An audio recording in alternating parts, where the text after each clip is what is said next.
संसार के अंदर होती है, जिस स्थान को छोड़ती है उस स्थान तीन स्थान बन जाता है। वो भूमि उठनी योग हो जाती है, उस स्थान पूज्या जाता है, उस स्थान के ऊपर लोग मस्तकता लगाते हैं, तब उन्होंने पाप बदल जाते हैं, उन्होंने कर्म बदल जाते हैं। जिस भूमि को गुरु की चरणी रत मिल जाती है वो भूमि पवित्र हो जाती है। आज आप ऐसी भूमि देखते हैं जिसे गुरु आगे विराजमान हुए हैं। सब ऐसा दरबार मिला है, ऐसा स्थान मिला है, सब धरती पे हरियाली वो हरियाली हो जाती है। और जो जीव का मन है बंजर हो चुका है, जो वो भी उन्होंने संपर्क आता है तो वो भी हरिया हो जाता है। वो मन के अंदर भी खुशियां आ जाती हैं, वो भी आनंद के अंदर आ जाता है। इस करके ऐसी धरती, ऐसी भूमि के विषय के अंदर गुरु साहिबान दसते शास्त्र जी आज ऐसा ही गुरु दरबार सानू मिलिया है, जिस दरबार की महिमा अनंत है, जिस दरबार की महिमा साडे ग्रंथां अंदर गाई गई है। गुरु साहिबाना ने, भगतां ने गुरु दरबार की महिमा के विषय के अंदर कि जिथे जाके इंसान को सुकून मिलता है, आनंद मिलता है, आज ऐसा ही दरबार सानू मिलिया है।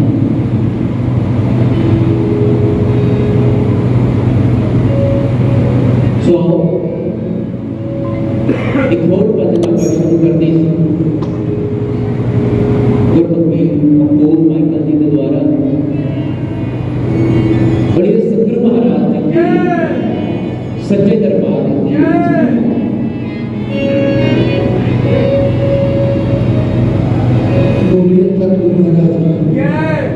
सच्चे दरबार पार्टनर के लिए सतगुरु महाराज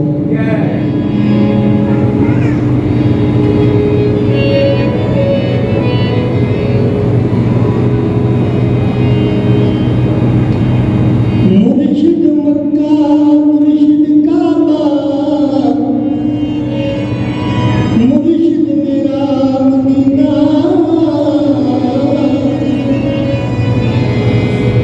सब दुनिया तो थोड़ा मुर्शिद जड़िया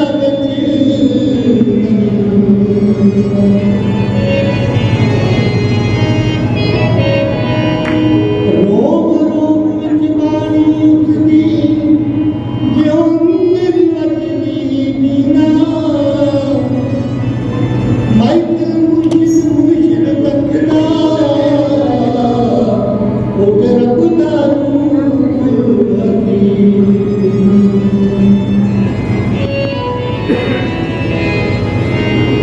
मेरा लिखना गुलामा विच नाम,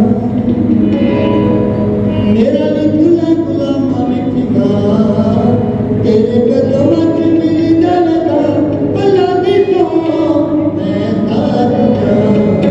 मेरा लिखना गुलामा विच नाम, मेरा लिखना गुलामा विच नाम, तेरे कदमां च मिल जावेगा अल्लाह दी सौं मैं तार जां। मेरा लिखना गुलामा विच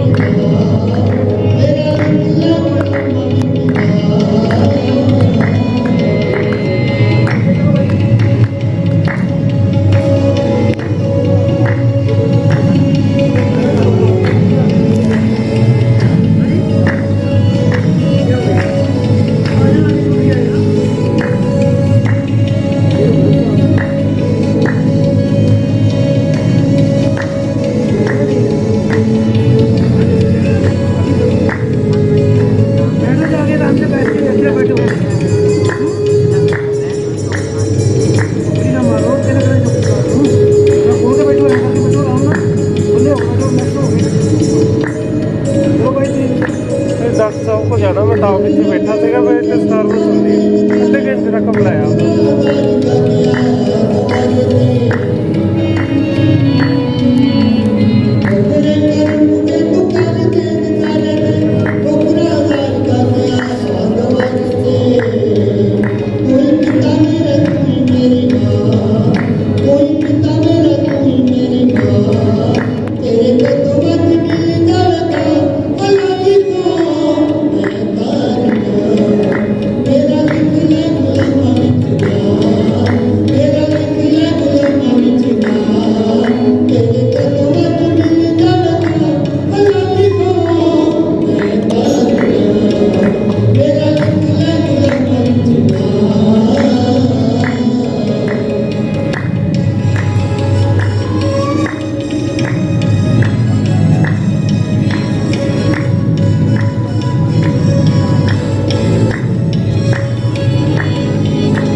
आगे चले जाओ, उन्होंने ठा देना फिर भी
कदमां च मिल जावगा अल्लाह दी सौ मैं तार जा तेरा लिख ले गुलाम लिखना तेरा लिख ले गुलाम लिखना तेरा लिख ले गुलाम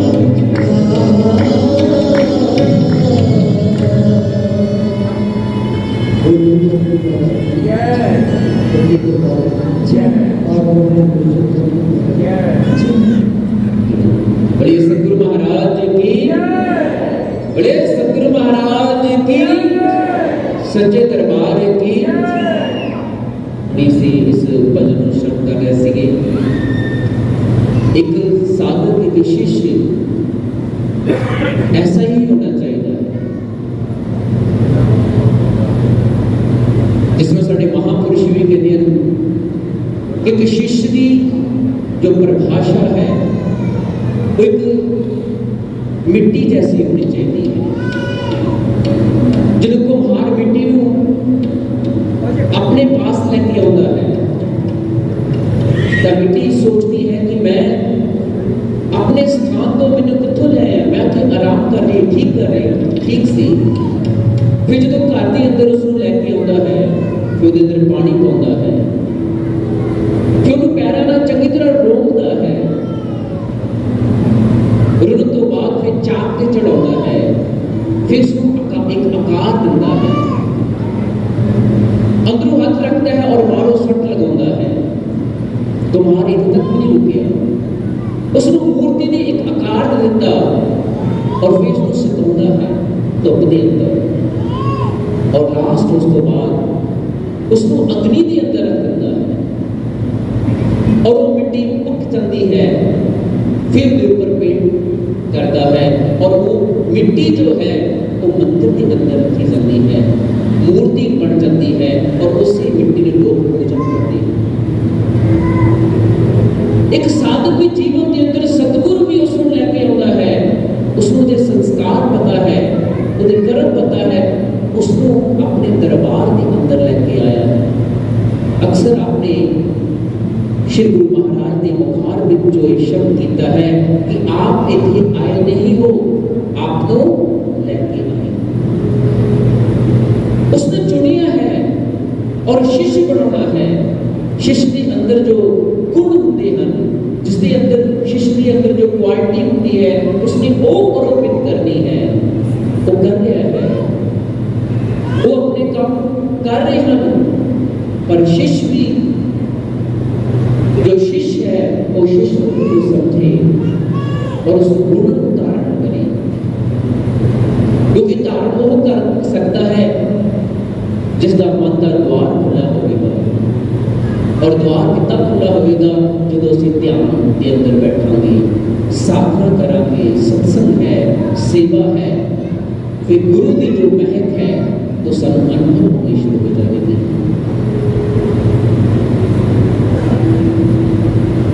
इस करके साढ़े महापुरुष कहते हैं एक साधक नूं जो साधक के गुण हैं वो कितना होर बदल इस करके सत्संग की जरूरत पैती है उन्हें विचारों की जरूरत पैती है साप्ताहिक सत्संग की जरूरत पैती है क्योंकि मन बार बार संसार के अंदर साढ़े कर्म जो हैं बार बार साढ़े अगे आ जाते हैं सानू भक्ति मार्ग तो पिछे धकेलण वास्ते वो अगे खड़े हो जाते हैं। जो ही असीं भक्ति मार्ग के अंदर अगे बढ़ते हैं वो सानू फिर पैर फड़ के पीछे खिंचना चाहते हैं पर गुरु फिर बार बार सानू विचार दिंदे हैं। गुरु महाराज जी फिर सानू सेवा दिंदे हैं सानू साधना लई प्रेरित करते हैं और असीं फिर उस भक्ति मार्ग के अंदर अगे बढ़ जाते हैं। इसलिए अज वो समा है अज वो मौका है अज गुरु महाराज ने सानू एक अवसर दिता है मौका दिता है कि असीं उहदी सेवा उहदी साधना कमा लईए। महापुरुष कहते हैं जे अवसर दुर्लभ है महानीति पाई नहीं जाए अब के चूक गए फिर पछतावा रह जाए। ये अवसर मिलिया है ये मौका मिलिया है इस अवसर का असीं लाभ उठा लिया तो ठीक है नहीं तो ये अवसर निकल जाना है। समा गुजर रहा है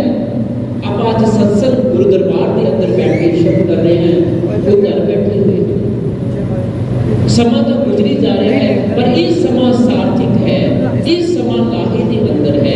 ਐਸਾ ਸਾਡੇ ਮਹਾਂਪੁਰਸ਼ਾਂ ਨੇ ਕਿਹਾ। ਜੋ ਗੁਰੂ ਦਰਬਾਰ ਦੇ ਅੰਦਰ ਸਮਾਂ ਬਤੀਤ ਕੀਤਾ ਜਾਂਦਾ ਹੈ, ਜੋ ਸਤਸੰਗ ਦੇ ਅੰਦਰ ਸਮਾਂ ਬਤੀਤ ਕੀਤਾ ਜਾਂਦਾ ਹੈ, ਉਹ ਸਮਾਂ ਲਾਭਦਾयक है। जो सुख साध संगत में बैठ ना हो, जो गुरु दरबार के अंदर आनंद है, जो सत्संग के अंदर आनंद है, वो और किते भी नहीं है।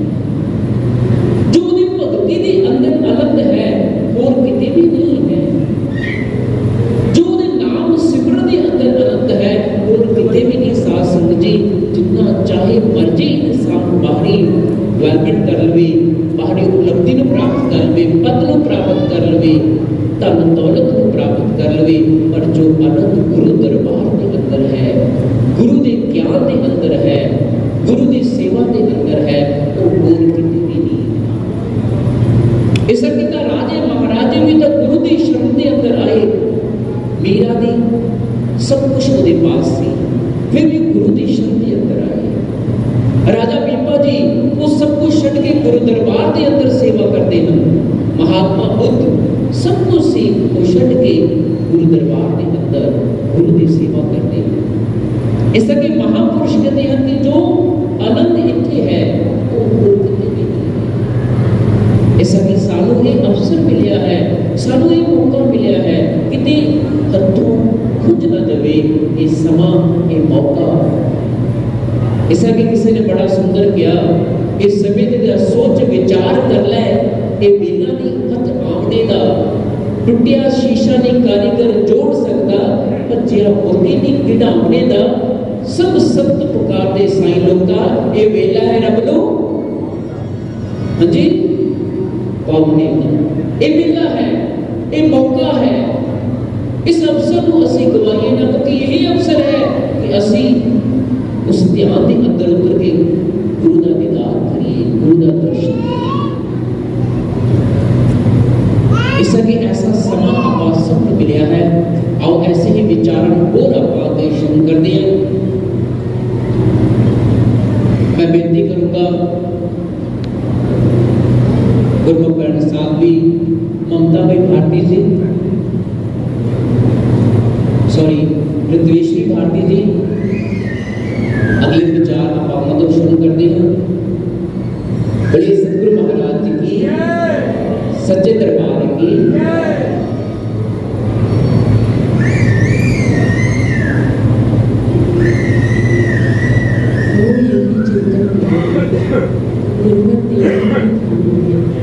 सांसों की सतह में बजती भरकर तेरी तान, जन जन का मंगल करवाए हो यही भावना। ज्ञान भरो, ज्ञान उजारा भरो मन में, स्वीकार करो कि विप्रार्थना, स्वीकार करो कि विप्रार्थना। बोलिए सर श्री आशुतोष भगवान की जय, साचे दरबार की जय।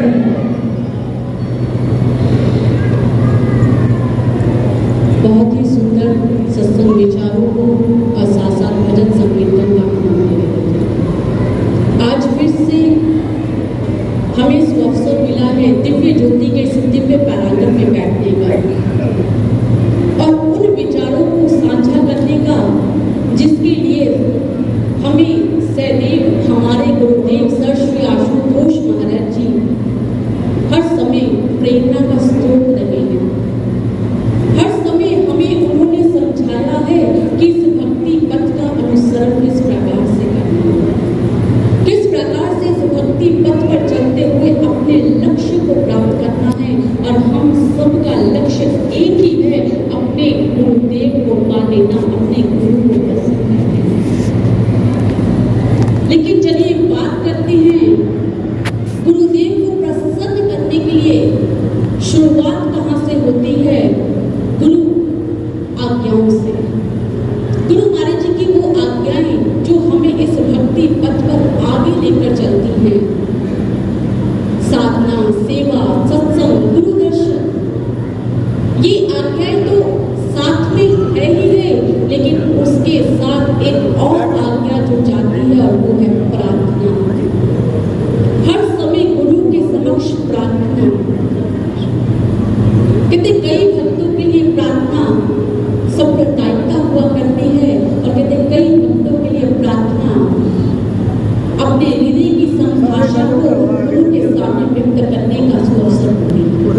आज्ञा की गल चल रही है। प्रार्थना का शाब्दिक अर्थ क्या है? प्रार्थना का अर्थ होता है पाठ धातु से लिया गया भाव, अपने से विशिष्ट के आगे विनम्रता पूर्वक झुक जाना, उनके आगे अपना सर्वस्व अर्पण कर देना, यही है प्रार्थना। आज विचार करेंगे कि प्रार्थना तो हर व्यक्ति कर रहा है, हर कोई कर रहा है। संसार का हर व्यक्ति ईश्वर के आगे प्रार्थना करता है, चाहे वो ज्ञानवान है, चाहे वो अज्ञानी है। लेकिन प्रार्थना में अंतर होता है। भक्त के हृदय से जो प्रार्थना निकलती है वो भावों से परिपूर्ण और उसके आत हृदय से निकली हुई प्रार्थना जो अपने प्रिय के चरणों में जाके सर्वस्व अर्पण कर देती है। और एक प्रार्थना जो संसार की भौतिक वस्तुओं के पीछे अग्रसर हो, संसार की नश्वरता को मांगते हैं। इसीलिए बहुत सुंदर कहा, किसी से क्या मांगो तुझे से मांगता हूँ, तुझे से भी क्या मांगो तुझे। हे परमात्मा, इस संसार से मैं क्या मांगू? जो कुछ है सब तेरा ही तो है, और तुझसे तेरे अलावा किसी और को मांगकर मैं क्या सकता हूँ? लेकिन फिर भी इंसान मांगता अवश्य है, हर समय प्रार्थना में रक्त रहता है, प्रार्थना करता है, लेकिन प्रार्थना करनी कैसे है यही तो नहीं पता है। प्रार्थना में प्रभु को कहना क्या है यही तो नहीं जानते। लेकिन प्रार्थना की महत्वता हमारे संतों महापुरुषों ने इतनी कही है, कहते जिस प्रकार से भोजन के बिना शरीर स्वस्थ नहीं रह सकता, उसी प्रकार से प्रार्थना के बिना इंसान फलित नहीं हो सकता। प्रार्थना जीवन का एक अभिन्न अंग है। यदि जीवन में प्रार्थना भावों के साथ जुड़कर उस ईश्वर के साथ नहीं की गई तो कहते सब कुछ व्यर्थ है। और ये प्रार्थना कहते भौतिक स्थल के साथ साथ प्रायोगिक स्थल पर भी कार्य सिद्ध हुई है। बहुत एक डॉक्टर कंस्टेल कहते उनके जीवन की एक घटना आती है। उन्होंने अपने विचारों में लिखा कि यदि आप सही प्रकार से इस कार्य को सिद्ध करना चाहते हैं तो कहते परमात्मा के समक्ष आध्यात्मिक तत्व को लेकर अधिकाधिक प्रार्थना में जुड़ जाएं, एक महत्वपूर्ण कड़ी बना लें, आपका हर कार्य सिद्ध हो जाएगा। वहीं पर दूसरी ओर अमेरिका के डॉक्टर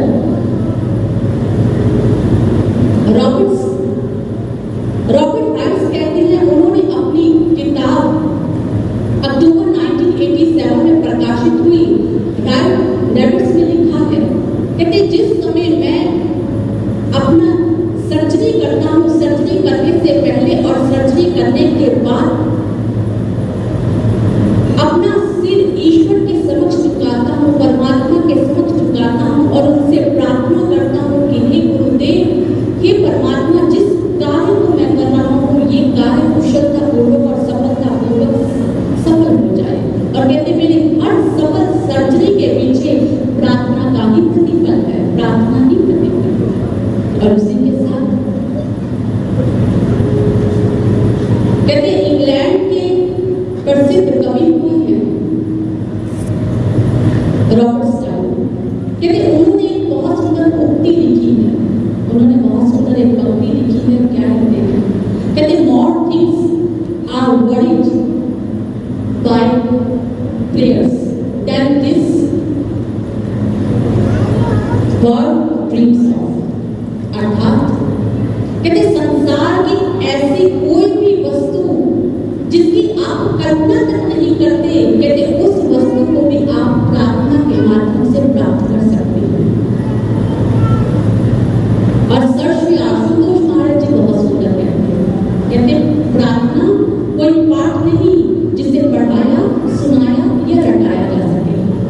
प्रार्थना तो अंतर हृदय के भावों का प्रतिफल है, वो भक्त के अंतर हृदय से निकलती है और परमात्मा के चरणों को छू जाती है। ऐसी होती है प्रार्थना में प्रबल शक्ति। प्रार्थना संसार के लोक कल्याण के लिए की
कहानी, लेकिन इससे बहुत बड़ी सीख मिलती है।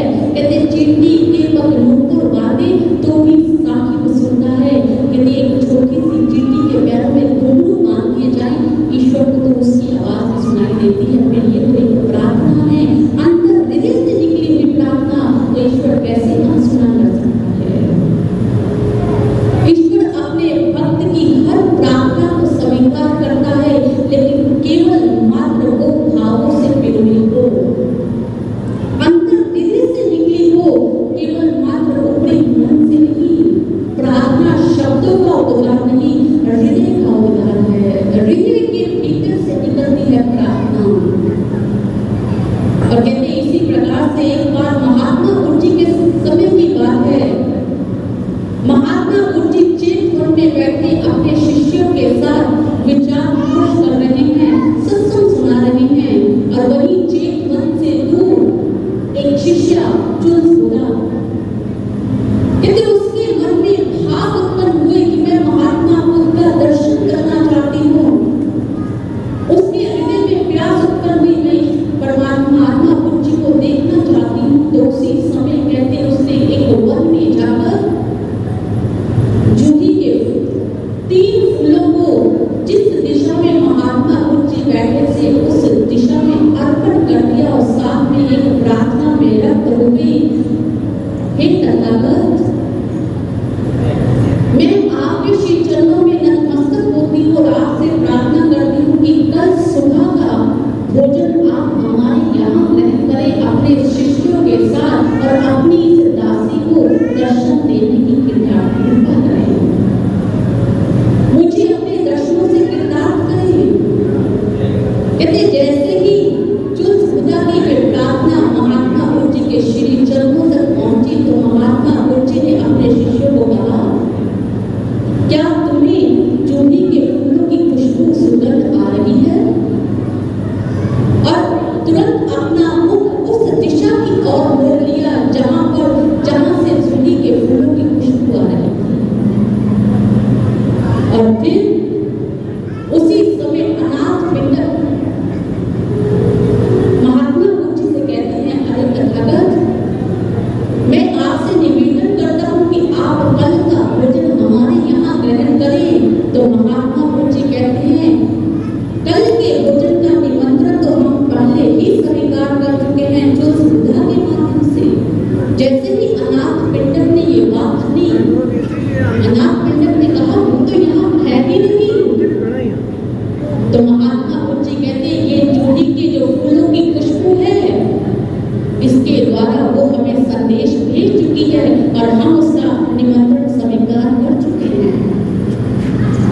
इसलिए हम कल सुबह अपने शिष्यों के साथ चुल खुदा के घर जाएंगे और उसके भोजन को ग्रहण करेंगे। और महात्मा बुद्ध जी ने उसके इस निमंत्रण को स्वीकार किया, चुल खुदा के घर जाकर भोजन को ग्रहण किया और साथ में उसे अपना दर्शन भी दिया। इसीलिए किसी ने बहुत सुंदर कहा कि ब्रह्मांड में सबसे तीव्र गति यदि है तो प्रार्थना की है। अभी मुख से भाव उत्पन्न होते हैं, इससे पहले ही हमारी प्रार्थना भगवान के श्री चरणों में पहुंच जाती है, ईश्वर के श्री चरणों में पहुंच जाती है। इसीलिए किसी ने कहा, गुरु का हृदय ना तो लोहे का हुआ करता है, ना चांदी का, ना ही सोने का। अरे गुरु का हृदय तो मोम का हुआ करता है, जो शीघ्र ही पिघल जाता है और आपको दर्शन देने के लिए उतारू हो जाता है। चलिए, ये तो बात भी महात्मा बुद्ध जी के समय की, लेकिन बात करें आज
ये केवल उस समय की, आज के समय में भी सर श्री आशुतोष महाराज जी ऐसे ऐसे खूंखार लोगों के जीवन को बदल रहे हैं, जिसका उदाहरण है तिहाड़ जेल।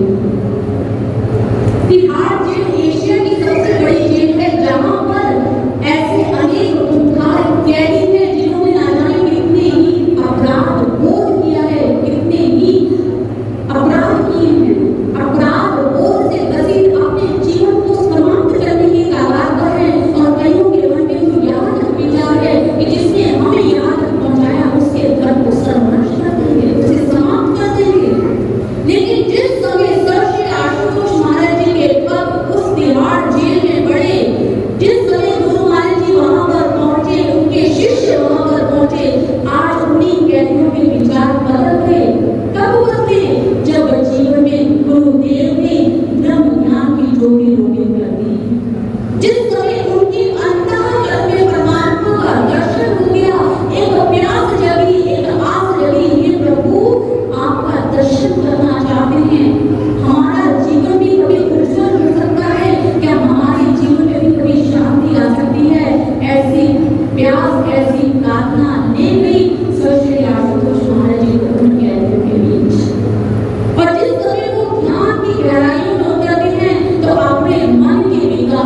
अभी हमारे पास समय नहीं है, लेकिन फिर अंतर से फिर आत्मा पुकार रही है, अरे गुरु की सेवा है, कैसे नीचे रह सकता है। एक सेवक बनने के लिए अपने आप को तबाना पड़ेगा। अग्नि में, कौन सी अग्नि में? सेवा की अग्नि में अपने आप को तबाना पड़ेगा।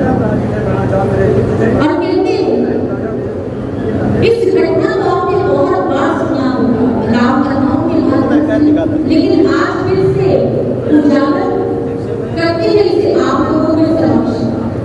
कहते त्रेता युग का समय, और जिस समय प्रभु श्री राम को 14 वर्ष का वनवास मिला, जिस समय प्रभु श्री राम को 14 वर्ष का वनवास मिला, तो पिता की आज्ञा को शिरोधार्य कर प्रभु श्री राम को 14 वर्ष के लिए घोर गमन के लिए जाने के लिए तैयार हुए, और साथ ही माता सीता उनकी अर्धांगिनी पतिव्रत धर्म का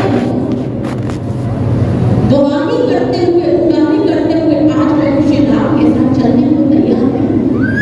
अब माता सीता और प्रभु श्री राम जिस समय वन गमन के लिए तैयार हो रहे हैं, तो जब लखन जी को जिस समय ये पता लगा, लखन जी दौड़ते हुए प्रभु श्री राम के पास गए और जाकर प्रभु से विनती की, प्रभु मैं भी आपके साथ जाऊंगा, क्योंकि ऐसा बचपन से लेकर अभी तक ऐसा कोई दिन नहीं कि मैं आपसे विनम्र रहा हूँ, आपसे दूर रहा हूँ, और आज मैं आपको छोड़ के, आप मुझे छोड़कर कैसे वनगमन जा सकते हैं। तो उस समय प्रभु श्री राम बहुत ही भाव विभोर होकर लक्ष्मण जी को कहते हैं, लक्ष्मण अरे तुम्हें धर्म का निर्वाह करना है, तुम्हें धर्म का पालन करना है। लक्ष्मण जी पूछते हैं कैसा धर्म प्रभु?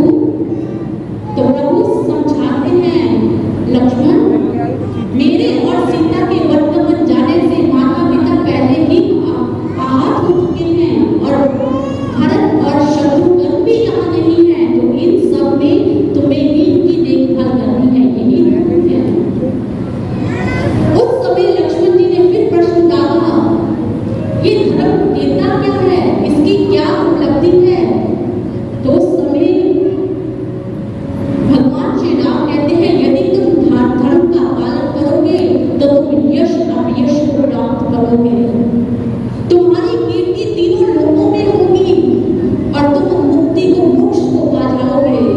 तो उस समय लक्ष्मण जी कहते, यदि इन तीनों की किसी को इच्छा ही ना हो, ना तो मुझे यश की इच्छा है, चाहे उसकी जगह मुझे अपमान मिल जाए, मुझे कोई कीर्ति की भी इच्छा नहीं है, और मुझे मोक्ष की भी इच्छा नहीं है। मैंने तो सुना है धर्म ईश्वर के नजदीक लेकर जाता है, लेकिन ये कैसा धर्म है जो ईश्वर से दूर कर रहा है? इसलिए प्रभु मेरी आपके चरणों में विनती है, मैं आपको छोड़कर नहीं जाऊंगा। धर्म से बढ़कर कोई सत्य नहीं है, धर्म से बढ़कर कोई जीवन में पालन नहीं हो सकता। आप कौन सा धर्म पढ़ा रहे हैं? उस समय श्री राम प्रभु लक्ष्मण जी की बात को मानकर उन्हें आज्ञा तो दे देते हैं, लेकिन साथ ही आदेश भी देते हैं, जाओ जाकर बैठे माता सुमित्रा से पूछ लिया। जिस समय माता सुमित्रा को इस बात का पता लगा, तो आज वो भारत की वो माँ कहते आज देवता गण भी उसकी इस विचार पर नतमस्तक हो गए। आज देवता लोग भी उसके आगे सर झुका रहे हैं। धन्य है ऐसी माता जो आज अपने पुत्र को क्या कहती है, कहते तात, अपने पुत्र को कहते हैं तात, सीता तुम्हारी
ऐसी तड़प होनी चाहिए कि जैसे ही हमें सेवा का अवसर मिले तो हम सेवा के लिए तत्पर हो जाए, सेवा के लिए तैयार हो जाए।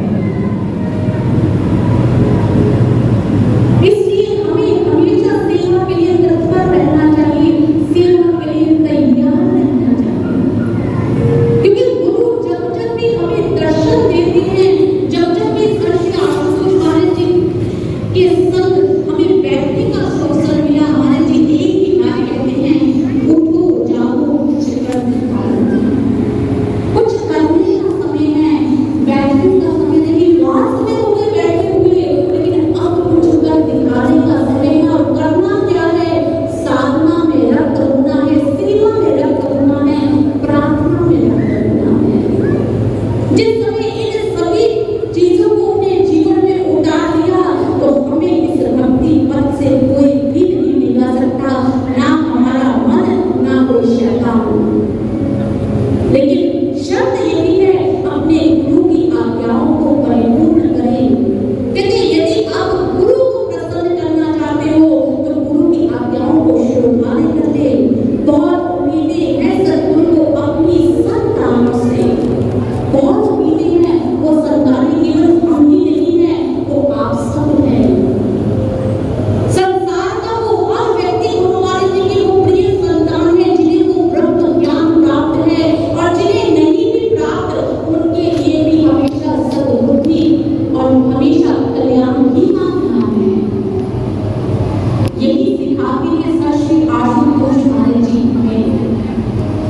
और इसके साथ साथ आगे एक भक्त क्या कहता है, आगे फिर भक्त कहता है, श्वास श्वास में वो आपका आराधन ऐसा सुनना चाहता हूँ, तेरे रंग में रंग जाऊं ऐसा पात्र बनना चाहता हूँ। मेरे रोग रोग से जितने आपके चरण नखों की ज्योति, हे गुरुदेव मैं आपका भक्त बनना चाहता हूँ, हे गुरुदेव मैं आपका भक्त बनना चाहता हूँ। पहले योद्धा, ध्यान से सुनते रहिएगा, पहले शिष्य ने डिमांड की योद्धा बनने की, दूसरा शिष्य ने डिमांड की सेवक बनने की, और अब तीसरी आई बारी वो भक्त बनने की। अब भक्त कैसा होता है? भक्त की परिभाषा क्या है? जो भक्ति में परिपूर्ण उतर चुका है वही है भक्त। जो हर समय गुरु की श्री चरणों में नतमस्तक हो, सर्वस्व अपना गुरु के चरणों में लुटा देता है वही है भक्त।